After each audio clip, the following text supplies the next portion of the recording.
கருணக்கிழங்கு இனிப்பு மசியல் செய்கிறத பார்க்கலாம். அதுக்கு கருணக்கிழங்குல நிறைய மண் இருக்கும். நல்லா வாஷ் பண்ணிக்கணும். அதுக்கப்புறம் அதை ரெண்டாக கட் பண்ணிவிட்டு குக்கரில் தான் வேக வைக்க போகிறோம். 2லேருந்து 3 விசில் விட்டு அதை எடுத்துடலாம். எடுத்துட்டு நல்லா வடிகட்டிட்டு தோலை எடுக்கணும். தோல் ரொம்ப ஈஸியாக வரும். அதுக்கப்புறம் இந்த கருணக்கிழங்கை மசித்து தனியாக எடுத்து வச்சுக்கணும். இப்போ ஒரு வாணலியில் நல்லெண்ணெய் ஊற்றிட்டு அதில் கடுகு, உளுத்தம்பருப்பு, கருவேப்பிலை, ஒரு பச்சை மிளகாய் இதெல்லாம் தான் இப்போ ஆட் பண்ணுறோம்.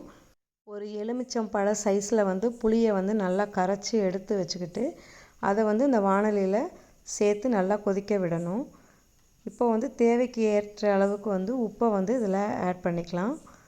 காரத்துக்கு ஏற்ற மாதிரி நம்ம மிளகாத்தூளோ இல்லை சாம்பார் தூளோ சேர்த்துக்கலாம். நான் 2 ஸ்பூன் சாம்பார் தூள் தான் இதில் சேர்த்துருக்குறேன். இதுக்கப்புறம் இதை நல்லா கொதிக்க விடணும்.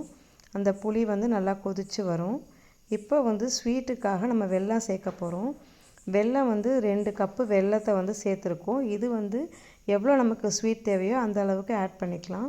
வெல்லம் கரைஞ்சா போதும். அந்த அளவுக்கு அது கொதிக்கணும். கருணக்கிழங்குல புளி சேர்க்குறப்ப அந்த கருணக்கிழங்குல இருக்க அரிப்புத்தன்மை இருக்காது. அந்த புளியும் அந்த வெல்லமும் சேர்த்து நல்லா கொதித்து இப்படி வந்திருக்குது. இப்போ கருணக்கிழங்கை நம்ம ஆட் பண்ணிக்கலாம்.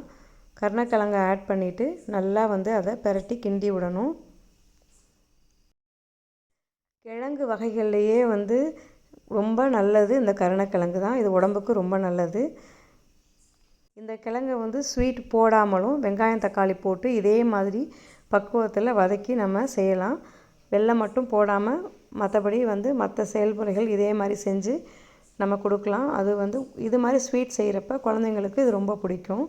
இப்போ இதில் தேங்காய் துருவல் சேர்க்கணும். இது தேவைக்கு ஏற்ற மாதிரி தேங்காய் துருவலை சேர்த்துக்கலாம். தேங்காய் துருவல் இல்லாமலும் சாப்பிட்லாம்.